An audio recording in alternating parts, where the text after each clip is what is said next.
Jeff. It's a pretty normal name. Pretty common. You probably know at least one person named Jeff. But what if I told you that Jeff was a killer? Scratch that. What if I told you that Jeff was the killer? Hi, I'm Nick, and today we're talking about everyone's favorite creepypasta turned Tumblr sexy man. No, not that one. No, not that one either. That's right, today we're talking about everyone's favorite teenager turned serial killer. God. That's right, we're talking about everyone's favorite teenager turned serial killer with the last name Woods, who originates from a story titled Jeff the Killer. Son of a... We're talking about fucking Jeff the Killer, okay? Okay. One of the things this iconic creepypasta is most known for is the fact that the original story is garbage. Because of this, many fans over the years have taken it upon themselves to attempt to rewrite the story and improve it from all of its 2011 glory. So often that if you were to ask someone about Jeff the Killer today, they'd likely think of a different version of the story than you, having no idea that it wasn't the original. So today I'll be discussing a couple of the more popular rewrites, comparing them to the original as well as one another. If I've learned anything from my years of reading creepypastas and Muram web novels, it's how to find the good in a bad story. So I'll be going over the good and the bad of each of these creepypastas and analyzing how they all approach the same characters and concepts differently. And first, of course, we have to talk about the original. In this story, we follow a 13-year-old boy named Jeffrey Woods, whose parents had recently moved him and his younger brother to a new neighborhood. The brothers quickly encounter a group of generic bullies on skateboards, led by a kid named Randy. A fight starts and Jeff kicks their asses 1v3 because, well, he's, kind of a badass. Jeff beats them so badly the police get involved, but his brother Lou takes the fall and is sent to juvie. Later, Jeff is forced to go to another kid's birthday party, and the trio of bullies pull up on him again, this time all carrying firearms. 12 years old, by the way. Anyways, they fight for a bit, and Jeff is coated in the infamous thing of bleach and vodka, reaching the climax when he is set on fire by one of the bullies. He pulled back the towel rack and swung it straight into Keith's head. As he lay there, bleeding to death, he let out an ominous smile. "What's so funny?" asked Jeff. Keith pulls out a lighter and switched it on. "What's funny," he said, "is that you're covered in bleach and alcohol." Jeff's eyes widened as Keith threw the lighter at him. As soon as the flame made contact with him, the flames ignited the alcohol in the vodka. While the alcohol burned him, the bleach bleached his skin. Jeff survives but is permanently maimed. He looked in the mirror and saw the cause of his distress. His face. It's horrible. His lips were burnt to a deep shade of red, his face was turned to a pure white color, and his hair singed from brown to black. He's also insane now, as we are so tactfully informed by the author. He couldn't stop laughing. He stroked his face, feeling it, looking at the mirror. What caused this? Well, as you may recall, that when Jeff was fighting Randy, something in his mind, his sanity, snapped. Now he was left as a crazy killing machine. That is, his parents didn't know. You don't get stuff like this anymore. All the shitty writers on the internet just use AI now. You can't find pure, unfiltered ass like this anymore. Anyhow, Jeff recovers and goes home where he does some self-mutilation. I'm the Joker, baby! This finalizes his iconic look. The white skin and black hair from the burns and bleach, the permanent smiles and ever-open eyes he inflicted upon himself. He then murders his entire family, uttering his iconic catchphrase in the final line. "Shh," Jeff said, "just go to sleep." The bad of this story is mostly the prose, the dialogue, the characters, the general plot, pretty much anything to do with the actual writing. I'm not trying to cast any hate toward the original author. I'm pretty sure they wrote this when they were a child, and it's better than anything I wrote as a kid, but it is objectively poorly written. For the good, there is the iconic image attached to this story. The origins of the picture are unknown to this day, and there are plenty of videos diving into the mystery. The best part of the actual story itself is, ironically, one of the most widely criticized: Jeff's infamous feeling. Throughout the story, Jeff feels a strange feeling. That's about the best description we get of it. He sat there looking at his ceiling when suddenly he got a weird feeling. Not so much pain, but a weird feeling. He dismissed it as just some random feeling. What this is an attempt to convey is actually pretty interesting. Throughout the story, especially during acts of violence, Jeff feels this feeling. While the story gives Jeff his tragic backstory, seeming to attempt to make him a sympathetic villain, this feeling shows us otherwise. It shows that some degree of bloodlust or mental instability already existed in Jeff before the events of the story, that he may have already been like this before the fire, or that he would have ended up this way regardless. This is a genuinely fascinating story element. This villain who seems sympathetic but has their own tragedy undermined, who's shown to have had the potential to be a killer regardless of how their life went. But unfortunately this concept was stuck in this shitty creepypasta where it didn't get its due exploration. In the year of our Lord 2015, the Creepypasta Wiki, the premier home for internet horror, decided that Jeff the Killer was so bad that it exceeded even their leniency for the classics. But the fans couldn't stand the idea of a creepypasta so iconic and formative for the genre being removed, so a compromise was made. The Creepypasta Wiki held a competition in which users could submit their own rewrites of the story, and the one that would receive the most votes from users would take Jeff the Killer's place as the new official version. The winner was a writer named K. Banning Kellum, and the story would become known as Jeff the Killer 2015. The story sticks to the core of the original, with a few notable changes. Off rip, the story utilizes its longer word count to give more dialogue between Jeff and Lou. I think this was a great call, seeing as how Lou getting bullied and sent to juvie is effectively the catalyst of the original story. But outside the author telling us he's Jeff's younger brother, we really have no reason to care. So this story makes a point to give Lou more characterization. Later, during the first fight scene with the bullies, instead of obliterating them through sheer main character power, it's actually explained that Jeff used to take boxing classes. It's still a bit much for him to win a 1v3 fist fight, but this is an improvement. In this rendition, there are no cops sending kids to juvie, and the big climax doesn't take place at a birthday party. Instead, Jeff is forced by his mom to go over to Randy's house and try to make up for the fight. Randy is cordial, and they actually seem to be hitting it off, until their parents leave, at which point Randy leads Jeff to his shed to show off his dad's flare gun. Then the other two bullies, Troy and Keith, reveal themselves. Turns out that Randy was faking it the whole time, planning to jump Jeff at the first opportunity. Before they can get going though, Jeff and Randy's mom return. Randy panics, knowing he'll get in huge trouble if his mom finds him playing with the flare gun. He scrambled to try and get it put away, but in the chaos he dropped it, causing it to accidentally discharge and hit Jeff in the face. This is how the story attempts to recreate Jeff's iconic design in a more controlled, realistic manner. Half his face is severely burned with a curved mark in the shape of a smile where the flare ran across his cheek. This also blinds him in one eye. Next, we see Jeff in the hospital in a sort of half-lucid state. He's aware of what's going on around him, but doesn't have the strength to speak or interact yet. Now, there's an important story element that I haven't really touched on yet, and that is the story's choice to make Jeff's parents more overtly the villain of the story. While in the original, Jeff's parents do have their obsession with images and appearances, it takes a backseat to Randy and his gang. In this story, it's quite the opposite. Randy is almost an afterthought compared to Jeff's parents, and I think this scene in the hospital is what hammers it home. His parents both let out a long, shaky sigh. Jeff is starting to believe it was not one of relief, but rather of stress. "We're going to have to homeschool him now, Matt. That's just what's going to have to be. We're going to have to keep him home." He heard his mother rant, her voice sounding frantic. "What? I mean, he probably won't be able to start school right on time, but I doubt he'll miss a whole year," his father responded, trying to maintain a calmer voice. "I'm not talking about that, Matt. I'm not worried about him missing a week or two of school. I mean his face. You heard what the doctor said. His face is going to be disfigured," Sheila argued back. "We don't even know the full extent of the damage yet, Sheila. It could be minor. It could possibly heal. And you heard what the doctor said. Plastic surgery could be an option in time." "In time? What kind of time? A year or 2 years? What about in the meantime? People are gonna see him, and they're gonna talk. Is that what you want? He's gonna be a pariah. You think anyone's gonna want to have him around their kids?" This, more than anything, is the catalyst for Jeff in this rendition of the story. When he gets home from the hospital, he confronts his mother before killing her and his father, then going on the run. Another decision I liked is that Jeff doesn't hurt Lou in this story, only their parents. That was something that always bothered me with the original story, how Lou was Jeff's motivation throughout, and yet he murders him at the end. So leaving him alive here makes way more sense. Overall, this story basically improves upon everything the first story did.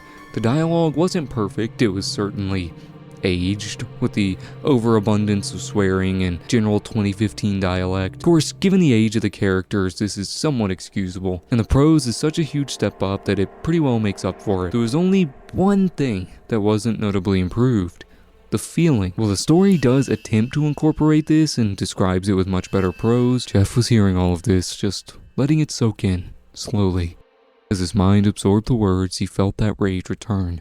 Sick, rich, dark, that syrup of raw, primal emotion. I think that it misses the mark on what it was meant to communicate in the original story. The feeling never precedes the tragedy, is instead slowly built up by the events of the story, and I think this is just a product of the time. When the story was written, Jeff was already a huge and beloved character, and I think that affected how the writer approached this story. They clearly made Jeff a more overtly sympathetic character who ends up as more of an anti-hero than a psycho killer. And while I understand why K-Ban and Kellum chose to do it that way, I do think that it misses out on one of the most interesting, if not the only interesting, idea of the original story.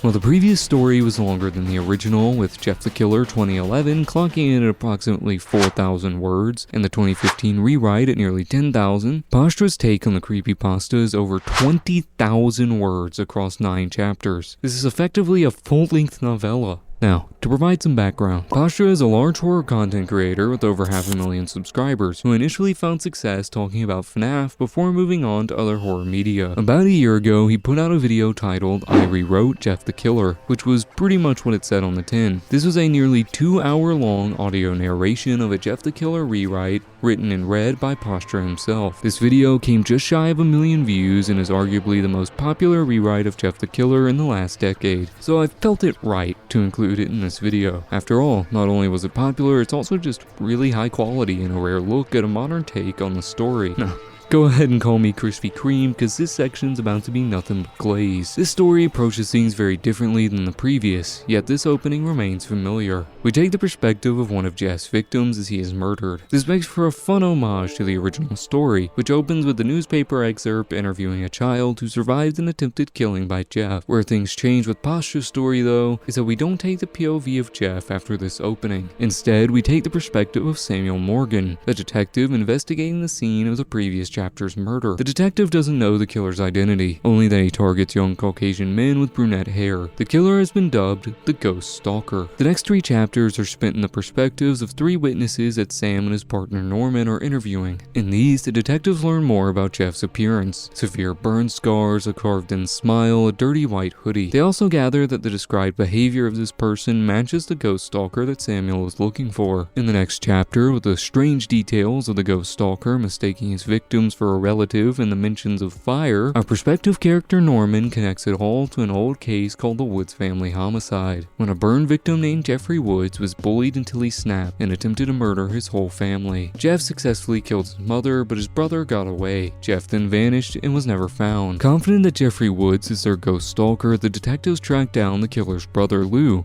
in hopes to learn Jeff's whereabouts. The next chapter is in Lou's perspective as the detectives arrive to interview him. Samuel and Norman explain what's going on, and Lou agrees to tell them everything about Jeff. This brings us to chapter 8, where we finally get to see the killer's famous backstory. There was a terrible house fire, during which Lou's father died saving Jeff. Jeff lives but is severely burned. After this, the family moves, and in the new town, Jeff is horribly bullied by Randy and his gang, to the point that they are regularly inflicting knife wounds on Jeff. This goes on until one day Randy goes missing. This only makes things worse for Jeff though, as Keith and Troy are convinced that Jeff murdered Randy. This comes to a head when Jeff and Lou sneak out at night to go on a walk and are confronted by the 2 remaining bullies. Held at knife point, Jeff admits that he killed Randy, claiming that it had been in self-defense. He says he hid the body and covered it up out of fear because Randy's dad was a cop. Police eventually break this whole thing up and Jeff and Lou are able to get home. There, Jeff crashes out and begins destroying his room. In the process, he accidentally reveals to Lou that he had Randy's blood-covered knife. Lou puts the pieces together. "Jeff, why did you keep this knife?" He continued to stare. "Jeff, this was Randy's knife, right?" He continued to stare. "Jeff," I was so overwhelmed I could barely get the words out. "Jeff, those cuts on your body, Randy didn't give them to you, did he?" He continued to stare. It wasn't self-defense. Jeff had killed Randy in cold blood, and now Lou knew. Jeff grabs the knife and murders his mother. She tries to intervene. He then makes this incredible reveal. "Why? he replied sarcastically, his eyes twitching. Because you ruined everything, Lou. He knelt down next to me as he spoke, blocking the exit to the house with his body. You just had to survive that night, didn't you? You just had to smell the fire. You just had to wake Mom and Dad. All those months of planning ruined. It would have been perfect, Lou. We all could have died together. But no, you and Mom survived, and I was stuck like this. Jeff had been the one to start the fire, in some twisted ritual to kill his entire family and himself simultaneously. We then witnessed Jeff's full transformation into the killer, having by far my favorite explanation for it. You see, in this version of the story, the fire causes nerve damage in Jeff's face, making him unable to smile. After he finished his rant, he stood again, and wrapped his arms around himself in pure ecstasy, rocking back and forth. Over and over again, he said to himself, "If only I could smile, if only I could smile." For he suddenly stopped. A look of realization plastered all over his face. He glanced down at the knife in his hand, our mother's fresh blood still trickling off of it. Then he glanced back at me before saying, "I can smile." He carves a permanent smile into his cheeks before going after Lou. Lou is able to fight him off and escape. After this, Jeff goes on the run, dedicating the rest of his life to finding Lou so that he could finish the job. And Lou spends the rest of his days in hiding, trying to avoid his brother. We then move to the 9th and final chapter, finally taking the perspective of Jeff the killer. It turns out that he had been hiding at the scene of the murder in the story's opening. He had followed the detectives from there, allowing them to lead him straight to Lou. Jeff confronts his brother. The two fight, both going for one another with their respective blades simultaneously. The story ending on this cliffhanger. That day, only one of the two brothers walked away alive. I choose to interpret this as Lou surviving, seeing as how Jeff's whole motivation was wanting to kill his whole family and himself, so I don't think he would have walked away alive after taking out Lou. Regardless, this is another great take on the story. In terms of prose, it's on par with the 2015 rewrite, although I might give that one the slight edge. The dialogue, though, is by far the best of the three. In terms of the actual story, it's the perfect blend of the 2011 and 2015 versions. Jeff's design is a great representation of this, blending the best aspects of the prior two iterations. Jeff returns to the black hair and pale skin, this time just his natural appearance, while also having the more realistic burn scars, patchy hair, and the blind eye of the 2015 version. This also brings back the iconic carved smile, but leaves out the sliced off eyelids, thankfully. Overall, the story is just so good and is basically the reason I made this video, particularly this one plot point. When Jeff reveals that he started the house fire, we get this. It was then that I understood the true depths of what my brother was. As I sat mere feet away from my own mother's corpse, Jeff crouched over top of me. It finally dawned on me why this was all happening. I'd spent so long trying to pin a reason to it, to find what the inciting incident was, the moment that bent my brother's life out of shape. But there never was one. It wasn't the bullies, it wasn't our dad, it wasn't the fire. It was Jeff. It was always Jeff. I was living with a monster wearing human skin for my whole life, and only when it was too late did I finally realize it. This is by far the closest I've seen to a proper exploration of the feeling. While this does dive a bit into the opposite extreme of the 2015 story, instead fully vilifying Jeff and ignoring what happens to him, it still makes it far more interesting than the more sympathetic takes. This is so close to what I was looking for, this concept that Jeff was never set off, he was always this way, he was always the killer. Now, none of these stories are perfect, but taken together they form something the original never managed on its own. A sort of character study. Each rewrite answers a different question about who Jeff is. The 2011 version accidentally stumbles its way into a fascinating idea that Jeff was always broken, always teetering on the edge long before the bleach and vodka turned him into a meme. It just never had the writing chops to explore it. The 2015 rewrite tries to fix the story by grounding it. It reframes Jeff as a victim pushed too far, someone shaped by abuse, neglect, and circumstance. It's cleaner, more coherent, and perhaps even the most functional version of the character. But then Pastra swings in and says no. Jeff wasn't made, he was revealed. His version leans into the monstrous nature of Hollywood horror villains. The idea that Jeff was always the killer, and the tragedy wasn't what made him. It's that nobody realized what he was until it was too late. What I love is that all three versions are wrestling with the same core concept, the feeling. Is it trauma? Is it rage? Is it destiny? Is it something inhuman trying to claw its way out from within? And that is why Jeff the Killer keeps getting rewritten 15 years later. He's not a character so much as a question. What makes a monster? What makes a killer. For me, the 2015 rewrite still strikes the best balance. It respects the original's ideas without being shackled to its flaws. But the fact that we even have this many interpretations says something about how iconic and strangely flexible this goofy little creepypasta has become. But what do you think? Let me know in the comments down below. And feel free to leave a like and all the other YouTube stuff while you're down there. If you've made it this far, with the utmost sincerity, thank you. And I will see you around. Bye.